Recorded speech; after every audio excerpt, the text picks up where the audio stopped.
Hello friends, how are you? Welcome in this channel.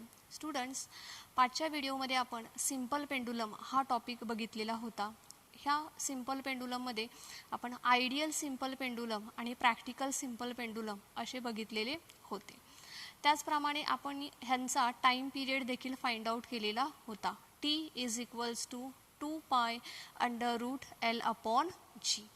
ह्याच्यानंतर आपण seconds simple pendulum बघितला होता की ज्याचा टाईम पिरियड हा 2 सेकंड असतो, राईट. ह्याच्यावरून आपण सेकंड्स पेंडुलमची लेंथ देखील फाइंड आउट केलेली होती. त्याचा पुढचा भाग आज आपल्याला बघायचा आहे, तो म्हणजे angular simple harmonic motion and it's differential equation. Okay, so let us start.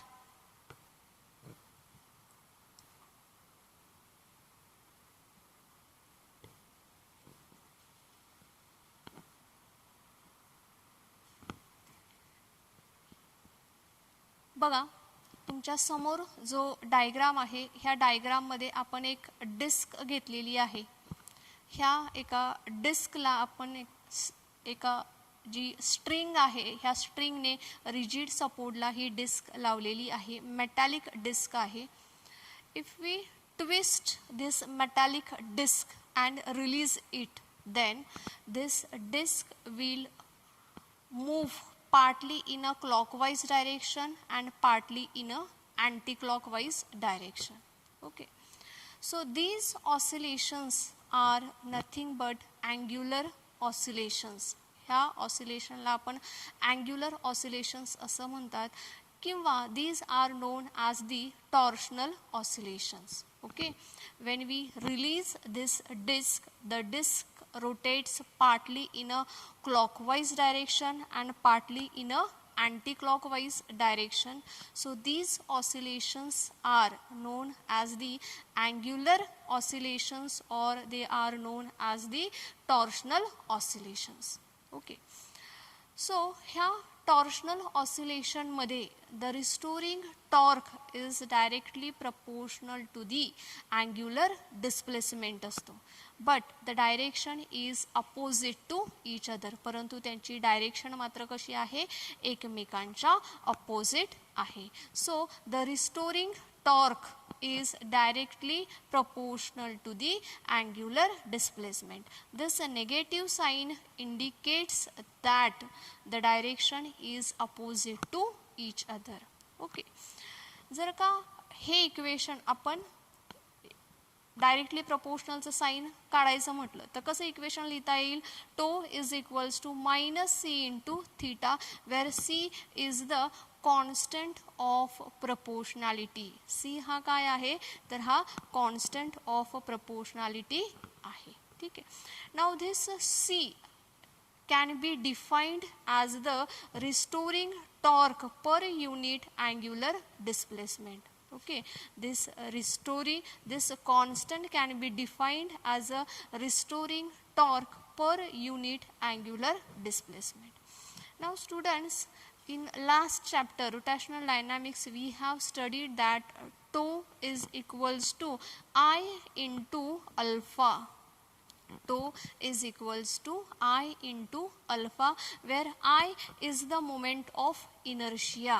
I म्हणजे आहे moment of inertia and alpha is the angular acceleration. Okay, so we have learned that tau is equals to -c into theta, tau is equals to I into alpha. So equate these two equations. ह्या दोन्ही इक्वेशनला आपण equate करूया. By equating these two equations, what we get tau is equals to I into d square theta upon dt square. Tau is equals to I into d square theta upon dt square. आपण काय केलेलं आहे, हा जो alpha आहे, ह्या अल्फाची value put केलेली आहे D square theta upon D T square, आणि ह्या स्टेपला ते दोन्ही इक्वेशन आपण इक्वेट करून लिहिलेले आहेत. ओके, अल्फाची व्हॅल्यू आहे D square theta upon D T square. Okay, आता इक्वेशनमध्ये व्हॅल्यू पुट केल्यानंतर -c theta is equals to काय होणार आहे, I into D square theta upon D T square. Means आपण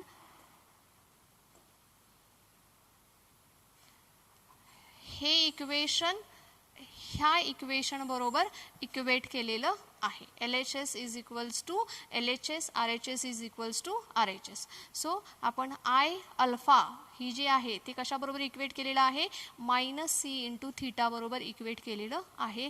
अल्फाची व्हॅल्यू आहे d² theta upon dt square.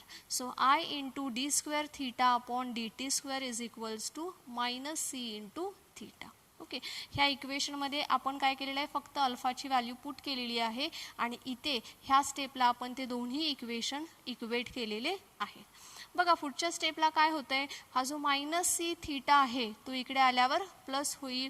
So we get I into d² theta upon dt² plus c into theta is equals to 0. Okay, d² theta upon dt² alpha आहे. ठीक आहे, this is constant, this is angular displacement which is equals to काय आहे 0. हे जे equation आहे ह्या इक्वेशनला आपण काय केलेलं आहे, I ने डिवाइड केलेलं आहे. If we divide by I then what we get d² theta upon dt² plus I ने डिवाइड केल्यावर c upon I into theta which is equals to 0. Okay, d² theta upon dt² plus c upon I into theta is equals to 0. Now this equation is known as the differential equation of angular SHM. This is known as the differential equation of angular SHM. d² theta upon dt² plus c upon I into theta is equals to 0. Now students d² theta upon dt² म्हणजे काय आहे, alpha. ह्या इक्वेशनमध्ये आपण बघितलेलं आहे alpha is equals to d² theta upon dt². So alpha is equals to हा जो भाग आहे तो पलीकडे गेल्यावर काय होणार आहे, नेगेटिव्ह होणार आहे. So it is -c upon I into theta. Okay, so alpha is equals to -c upon I into theta. Now this c is constant, I is the moment of inertia, it is also constant. That means alpha is directly proportional to the theta. Alpha is directly proportional to theta. म्हणजेच काय तर angular acceleration is directly proportional to the angular displacement and the negative sign indicates that the direction is opposite. Negative sign काय indicate करतंय तर opposite direction indicate करत आहे. Okay, so alpha is equals to -theta. From this conclusion, from this expression, we can conclude that these oscillations are angular simple harmonic motion. हे जे oscillations आहेत हे oscillation म्हणजेच काय आहेत तर angular simple harmonic motions आहेत. Because angular acceleration is directly proportional to the angular displacement and the direction is opposite to each other. Okay, so from this we can conclude that ही जी disc आहे ही metallic डिस्कचे जे oscillations आहेत ते कसे आहेत तर अँग्युलर सिम्पल हार्मोनिक मोशन आहे. Okay, so from this expression ह्या सर्व एक्सप्रेशनवरून आपल्याला अँग्युलर SHM बद्दल काय लक्षात येते तर angular SHM can be defined as a motion. Angular simple harmonic motion can be defined as a motion in which angular acceleration is directly proportional to the angular displacement and its direction is opposite to that of the angular displacement. पुन्हा एकदा definition सांगते बघा.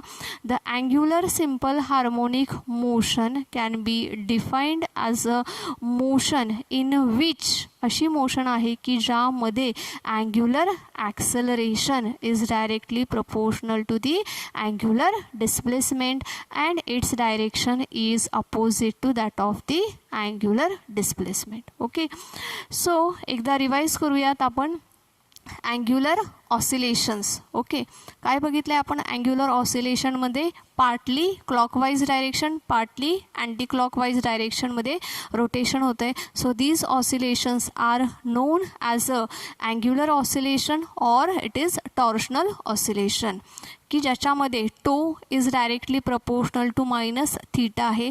नाव this tau is the restoring torque. Tau म्हणजे काय आहे? Restoring torque आहे. Theta is the angular displacement. Theta हा angular displacement आहे. ह्याच्यावरून आपण हे एक्सप्रेशन लिहिलेलं आहे, tau is equals to minus C into theta where C is a constant. Also we know that tau is equals to I into alpha. Okay, ह्या दोन्ही इक्वेशनला equate केलं आहे बघा ह्या ठिकाणी. ह्या एक्सप्रेशनमध्ये फक्त आपण अल्फाची व्हॅल्यू पुट केलेली आहे, D square theta upon D T square. Equation equate केल्यावर बघा आपल्याला काय मिळतं आहे? I into D square theta upon D T square is equals to minus C into theta. खालच्या स्टेपला हे प्लस केलेलं आहे इकडे आणून आणि ह्या स्टेपला आयने डिवाईड केलेलं आहे. तर हे जे इक्वेशन आहे D square theta upon D T square plus C upon I into theta is equals to 0, हे जे इक्वेशन आहे this equation is known as the differential equation of angular simple harmonic motion. Okay, so ह्याच्या पुढे आपण आता बघूयात.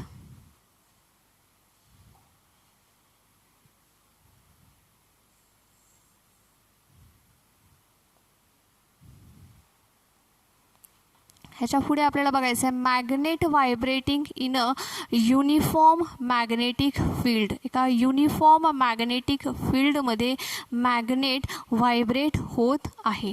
त्याच्यासाठी let us consider a uniform magnetic field B bar. एक युनिफॉर्म मॅग्नेटिक फील्ड आपण कन्सिडर करणार आहोत.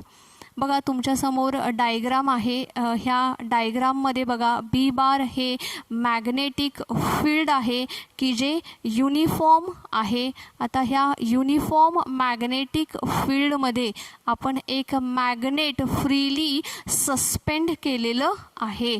So this magnet is freely suspended in a uniform magnetic field.